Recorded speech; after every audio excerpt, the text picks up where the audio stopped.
Hello students, हाजिर हूँ अपनी माय सीक्रेट सीरीज की एक नई क्लास लेकर। इस क्लास में मैं आपको बताऊंगा कि परमिशन आदेश सूचक वाक्य, इसको आप मेरे इससे पहले आने वाले माय सीक्रेट का जो वीडियो लेक्चर था उसी का दूसरा पार्ट समझ सकते हैं, क्योंकि इस वीडियो लेक्चर में भी इस सेंटेंस के टाइप में भी वैसे ही लगभग सेंटेंस मिलने वाले हैं, तो आप इसे दूसरा पार्ट भी समझ सकते हैं। तो उम्मीद है इससे पहले मैंने जो माय सीक्रेट सीरीज की जितने भी वीडियो लेक्चर दिए उनको आपने तैयारी करके उनसे आपने अच्छे से सीख लिया होगा। और चैनल को सब्सक्राइब नहीं किया है तो अभी सब्सक्राइब कर लीजिए। इस चैनल पे आपको अपनी क्लास से रिलेटेड बहुत सारे हेल्पफुल कंटेंट हमेशा मिलते हैं और हमेशा से मिलते ही रहेंगे, तो चैनल को अभी सब्सक्राइब कर लीजिए। तो ज्यादा देर न करते हुए चलिए चलते हैं अपनी क्लास की तरफ और देखते हैं हमारे आज की क्लास में कौन कौन से सेंटेंस आने वाले हैं। तो आज की क्लास में आज के जो सेंटेंस का टाइप है, इसमें हमें कुछ ऐसे सेंटेंस मिल जाते हैं जिससे हमें नैतिक कर्तव्य, नैतिक भावना, अपनी जो ड्यूटी होती है उसका बोध होता है। ये कर्तव्य जो होते हैं वो कई प्रकार से हो सकते हैं। सामाजिक कर्तव्य हो सकता है, नैतिक कर्तव्य हो सकता है, राष्ट्रीय कर्तव्य हो सकता है, सभी प्रकार के कर्तव्य इस टाइप के सेंटेंस में आते हैं। तो ऐसे सेंटेंस को कैसे इंग्लिश में ट्रांसलेट करते हैं, चलिए देखते हैं।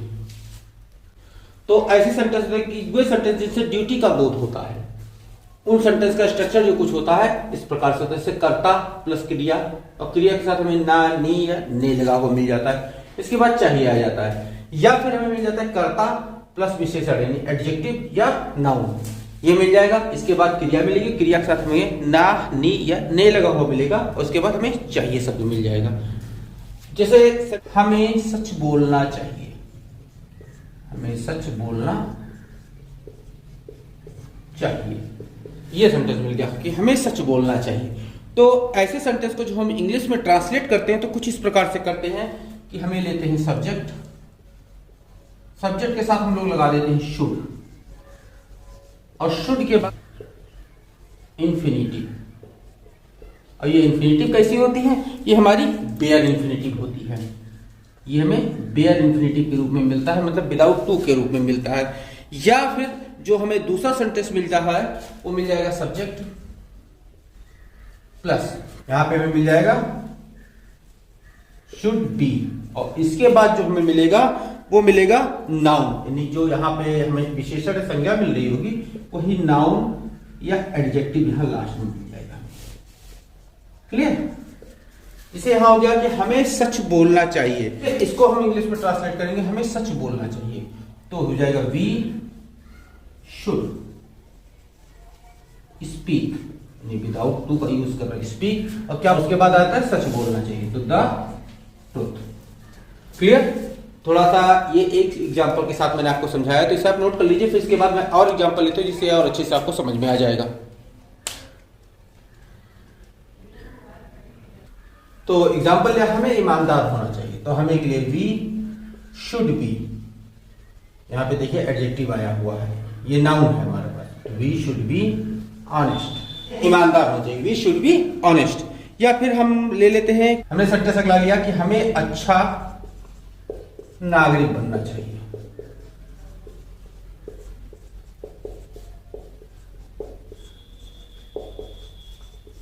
हमें अच्छा नागरिक बनना चाहिए, तो ये हो जाएगा कि अच्छा नागरिक मतलब ये नाउन हो गया, तो we should be good citizen,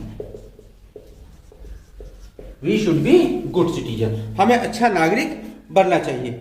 clear हो जाएगा हमारे पास, हमें झूठ नहीं बोलना चाहिए, ये हमारे नैतिक कर्तव्य होते हैं, झूठ नहीं बोलना चाहिए। तो यहां पे आप देख लीजिए निगेटिव आ रहा है, निगेटिव से भी एक नैतिक कर्तव्य होता है, नैतिक कर्तव्य की भावना का पता चलता है। इसका निगेटिव सेंटेंस भी एक नैतिक कर्तव्य की भावना का बोध कराता है हमें, तो इसका निगेटिव सेंटेंस भी उसी प्रकार से ट्रांसलेट किया जाएगा कि we should not, we should not tell a lie, ये भी वहीं पे होगा कि शुड नॉट या शुड नॉट, बी का यूज होगा बीच में, इन्हें शुड के बाद नॉट लगाएंगे, और उसके बाद अगर बी है तो बी नॉट के बाद रहेगा, और नहीं है तो नहीं लिखा जाएगा। हमें झूठ नहीं बोलना चाहिए। या फिर हम लोग ले लेते हैं कि हमें बेईमान नहीं होना चाहिए, हमें बेईमान नहीं होना चाहिए। तो ये हमारे पास बेईमान शब्द नाउन हो गया। तो we should not be dishonest. Clear? हमें बेईमान नहीं होना चाहिए। We should not be dishonest. Clear? तो उम्मीद है कि ये जो रूल मैंने आपको बताया ये आपकी समझ में आ गया होगा। तो चलिए इसे नोट कर लीजिए, फिर इसके बाद इसके अगले रूल की तरफ हम आगे बढ़ते हैं। तो अब हम अगले सेंटेंस की तरफ चलते हैं। अगला सेंटेंस हमारा जो आता है वो नैतिक कर्तव्य की भावना का ये भी बोध कराता है। लेकिन इस सेंटेंस में जो नैतिक कर्तव्य की भावना है वो उसका बोध बहुत जोरदार तरीके से कराया जाता है। तो ऐसे सेंटेंस को इंग्लिश में किस प्रकार से ट्रांसलेट करेंगे ये चलते देखते हैं हम लोग। तो ये सेंटेंस जो स्ट्रक्चर होता है ये बिल्कुल पहले वाले सेंटेंस की तरह होता है जिससे मैंने पहले स्लाइड में आपको बताया। बस इसमें अंतर इतना होता है कि इस सेंटेंस में आपको अवश्य जरूर देखने को मिलता है। तो ऐसे सेंटेंस को जो हम लोग ट्रांसलेट करते हैं इंग्लिश में तो इसका स्ट्रक्चर जो हम बनाते हैं कुछ इस प्रकार से बनता है कि सब्जेक्ट लगाएंगे हम लोग और सब्जेक्ट के बाद हम लोग मस्ट लगा देंगे और मस्ट के बाद हम लोग जो लगाएंगे वो लगाएंगे इंफिनिटिव, वो भी बेयर। यहां पे लगाएंगे इंफिनिटिव, वो भी बेयर। ठीक, यहां पे आप लोग देख लीजिए कि ये इन मस्ट के साथ इंफिनिटिव बेयर लगेगी। लेकिन इसी के बाद अगर हम दूसरा सेंटेंस ले लेते हैं जिसमें हमारा जो नाउन एडजेक्टिव आ जाता है तो यहाँ पे लगाए मस्ट और मस्ट के बाद हमने बी को जोड़ दिया और बी के बाद हम नाउन या एडजेक्टिव आ रहा है वो लिख देंगे। या फिर हम लोग अगला स्ट्रक्चर लेंगे तो हो जाएगा सब्जेक्ट प्लस ऑट का हम यूज करेंगे, ऑट, और इसके साथ हम लोग इंफिनिटिव भी लगा देंगे, इंफिनिटिव, और भी फुल इंफिनिटिव, यानी टू के साथ हम लोग इंफिनिटिव लगाएंगे, ऑट के साथ हम लोग फुल इंफिनिटिव का यूज करेंगे। क्लियर? अब हम अगला जो स्ट्रक्चर आ जाएगा वो हम लोग लगाएंगे subject plus ought, ought to be, ought to be का यूज करेंगे। ऑट टू बी के यूज के बाद हम लोग जो यहां होगी इंफिनिटिव का यूज करेंगे, वो भी फुल इंफिनिटिव का।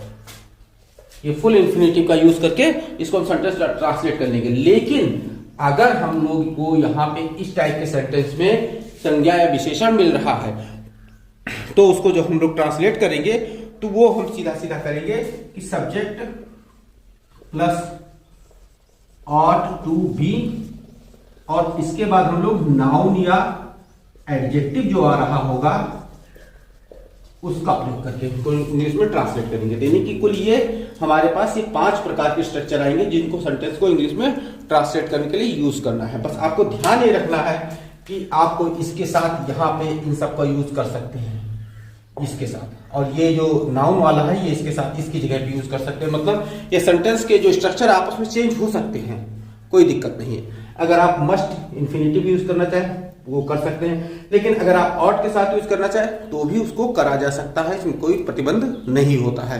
क्लियर? तो चलिए इसे नोट कर लीजिए, फिर इसके बाद इसके कुछ एग्जांपल लेते हैं, आसानी से आपको ही समझ में आ जाएंगे।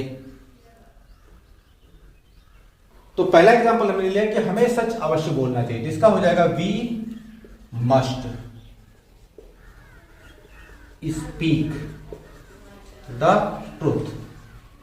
ठीक, ये ऐसे कर सकते हैं। या फिर आप चाहें तो इसमें ऑट का भी प्रयोग कर सकते हैं, जिसे हो जाएगा we ought to speak the truth. आप दोनों में से कोई भी स्ट्रक्चर यूज कीजिए, सेंटेंस आपका गलत नहीं होने वाला है। क्लियर? जैसे अगला सेंटेंस हमने लिया कि हमें ईमानदार अवश्य होना चाहिए, हमें ईमानदार अवश्य होना चाहिए। यहां देखिए कि ईमानदार एक नाउन के रूप में यूज हो रहा है। आपको क्या बताया कि नाउन एडजेक्टिव या जो नाउन होगा या एडजेक्टिव होगा ये सेंटेंस के लास्ट में यूज किया जाएगा। तो हमें ईमानदार अवश्य होना चाहिए, तो यहां पे क्या हो जाएगा बी, और बी के बाद हमने नाउन के लिए क्या बताया था, आप मस्ट बी का यूज कीजिए, बी मस्ट बी ऑनेस्ट, हमें ईमानदार अवश्य होना चाहिए। या फिर ऑट का अगर यूज करना चाहे तो हम लोग ये कर सकते हैं we ought to be honest. Clear? अब दोनों में से कोई एक स्ट्रक्चर यूज कीजिए, सेंटेंस आपका कभी गलत नहीं होने वाला है। तो ये एग्जांपल नोट कर लीजिए, फिर इसके अगले नियम को हम बताते हैं आपको। तो आगे बढ़ने से पहले जान लेते हैं कि अगर ऐसे सेंटेंस निगेटिव में आ रहे हैं तो इनके जो मॉडल है उसके बाद आप लोग निगेटिव का यूज कर दीजिए। यानी मस्ट जो यूज कराया मैंने या ऑट यूज कराया, तो उसके ठीक बाद आप नॉट का यूज करके इस सेंटेंस को निगेटिव बना सकते हैं। लेकिन सेम सेंटेंस को आप निगेटिव नहीं बना सकते। जैसे हमें ईमानदार अवश्य होना चाहिए, ऐसे सेंटेंस है और इसको आप निगेटिव बनाना चाहें तो अगर हमें ईमानदार अवश्य नहीं होना चाहिए, ये सेंटेंस आप कतई नहीं बना सकते हैं। क्लियर? आपका निगेटिव बनेगा कि हमें बेईमान अवश्य नहीं होना चाहिए। यानी कि ऐसे सेंटेंस जब भी निगेटिव बनेंगे तो निगेटिव सेंटेंस से भी हम लोगों को एक कर्तव्य की भावना का बोध कराया जाएगा। तो वो कैसे सेंटेंस हो गए ये चलिए हम दिखा देते हैं आपको, जिससे आप कभी भी ऐसे सेंटेंस का निगेटिव बनाने में गलती ना करें। जैसे हमें क्या होगा कि हमें झूठ अवश्य नहीं बोलना चाहिए, हमें झूठ अवश्य नहीं बोलना चाहिए।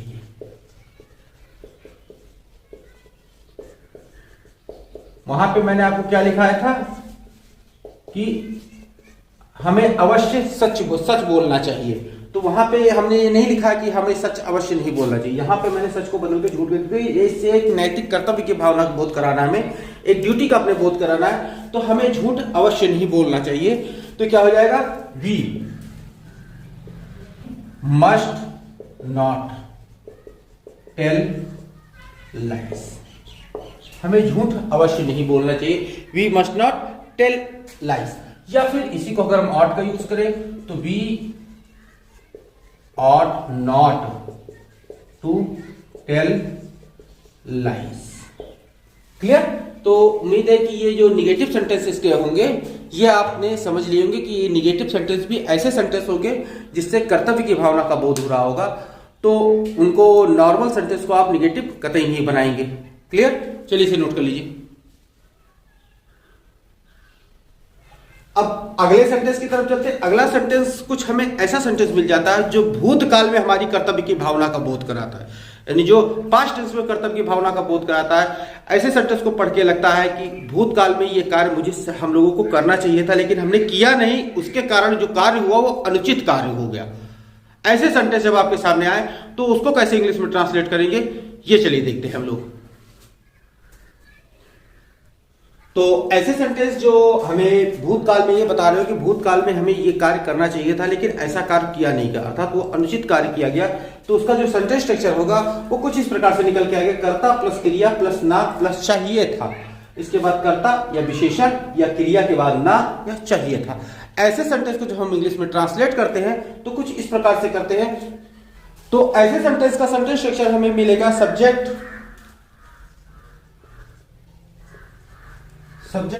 के बाद हमें मिलेगा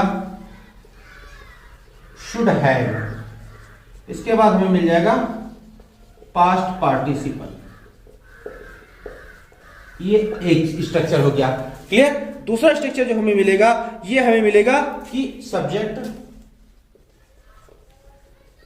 प्लस शुड हैव बीन, और इसके बाद हमें जो मिल जाएगा वो यहां देखिए विशेषण लिखा हुआ था ना, तो इस विशेषण के कारण यहां पे हमें एडजेक्टिव मिल जाएगा। ठीक, एडजेक्टिव मिल जाएगा। ठीक, अब हम आगे बढ़ते हैं और इसका तीसरा स्ट्रक्चर देते हैं। तीसरा स्ट्रक्चर जो हमें मिलेगा वो मिलेगा subject plus ought to have. यहां पे देखिए कि ऑट टू हैव को मिलेगा प्रयोग, और इसके बाद जो हमें मिलेगा वो पास्ट पार्टिसिपल मिल जाएगा। पास्ट पार्टिसिपल, ठीक है। और इसके बाद जो दूसरा मिलेगा वो हमें मिलेगा subject plus ought to have been, और इसके बाद हमें जो मिलेगा वो एडजेक्टिव मिलेगा। क्लियर? तो यहां पे आप एक चीज ध्यान रखिएगा कि इसका और इसका स्ट्रक्चर एक साथ किसी भी सेंटेंस में दोनों को एक साथ सेंटेंस में यूज कर सकते हैं। इसके बदले चाहिए और चाहे इसके बदले ये कुछ भी यूज किया जा सकता है, और इसको भी एक दूसरे के बदले यूज किया जा सकता है। क्लियर?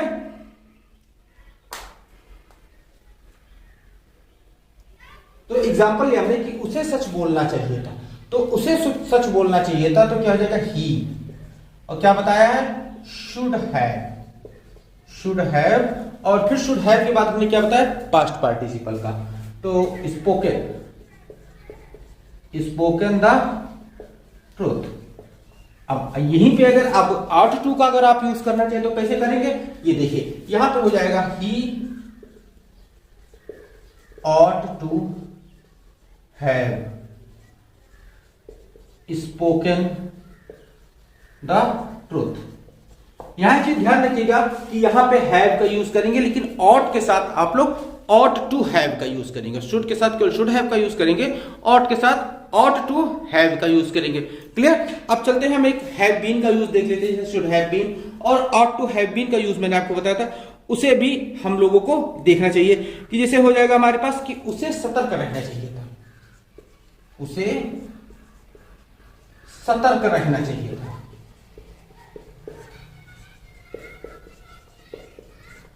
यहां पे आप देखिए कि सतर्क ये एडजेक्टिव है और इसका यूज हम लोगों को इंग्लिश ट्रांसलेट में करना। तो एडजेक्टिव के लिए हमने क्या बताया है कि शुड हैव बीन, यानी कि ही शुड हैव बीन, और सतर्क का क्या हो जाए, cautious. He should have been cautious. या फिर इसे हम ought to का अगर यूज करेंगे तो कैसे हो जाएगा, he ought to have been cautious। Clear. उम्मीद है कि should have, ought to have, should have been, ought to have been का यूज आपको क्लियर हो गया होगा। तो चलिए इसे नोट कर लीजिए और नोट करने के बाद इसके हम अगले रूल की तरफ चलते हैं।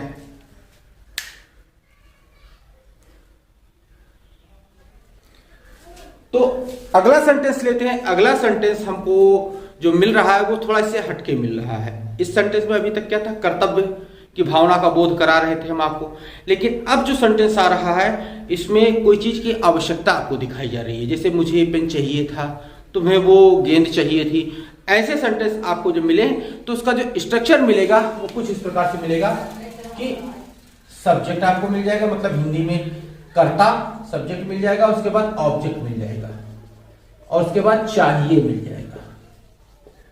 जैसे सब्जेक्ट मतलब मुझे गेंद चाहिए, तो गेंद ऑब्जेक्ट हो गई और चाहिए ये मिल जाएगा। इसको जो हम लोग इंग्लिश में ट्रांसलेट करेंगे तो ये कुछ इस प्रकार से होगा कि सब्जेक्ट पहले लिख लेंगे और सब्जेक्ट के बाद हम डाल देंगे नीड। नीड डालने के बाद हम लोग डाल देंगे वांट, फिर डाल देंगे रिक्वायर।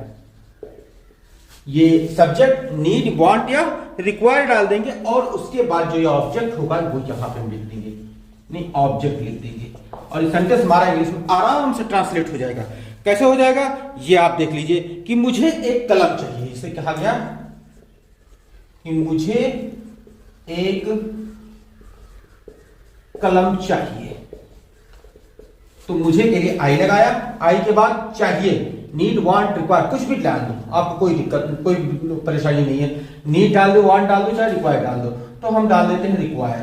आई रिक्वायर एक कलम, अब आई रिक्वायर अब। देखा कितना आसान था ट्रांसलेशन। इसे हो गया कि मुझे एक कप चाहिए, तुम्हें एक कप चाय चाहिए, तुम्हें एक कप चाय चाहिए, तो क्या हो जाएगा, यू रिक्वायर, तुम्हें आवश्यकता है एक कप चाय की, require a cup of T. Clear. तो यहां पे आप देख लीजिए कि कुछ शब्दों के हेर फेर के कारण आप लोगों को थोड़ा सा चेंज करना पड़ सकता है। जैसे चाहिए है, मुझे एक कलम चाहिए तो वांट भी लगा सकते हैं। यहां पे एक कप चाय चाहिए तो वांट यहां यूज किया जा सकता है या नीड किया जा सकता है, कोई दिक्कत नहीं। आप तीनों में से कोई एक शब्द यहां यूज कर लीजिए और इंग्लिश को सेंटेंस को इंग्लिश में आराम से ट्रांसलेट कर लीजिए। उम्मीद है कि ये रूल आपको समझ में आ गया होगा। तो चलिए इसे नोट कर लीजिए।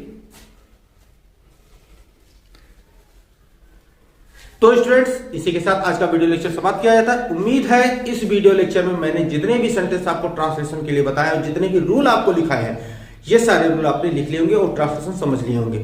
आने वाले समय में जब मैं इसकी एक्सरसाइज कराऊंगा तो ये सारे रूल आपके बहुत सारे ज्यादा काम आने वाले हैं। ये अभी एंड नहीं किया है मैंने, अभी आपको सिर्फ बेसिक रूल समझाए हैं, ट्रांसलेशन कुछ एग्जाम्पल करके दिखाया है। आने वाले कुछ दिन बाद मैं इन सारे ट्रांसलेशन की, जितना माय सीक्रेट सीरीज के जितने भी रूल मैं बताते चल रहा हूँ, ये सारे रूल आप नोट करके रखिएगा।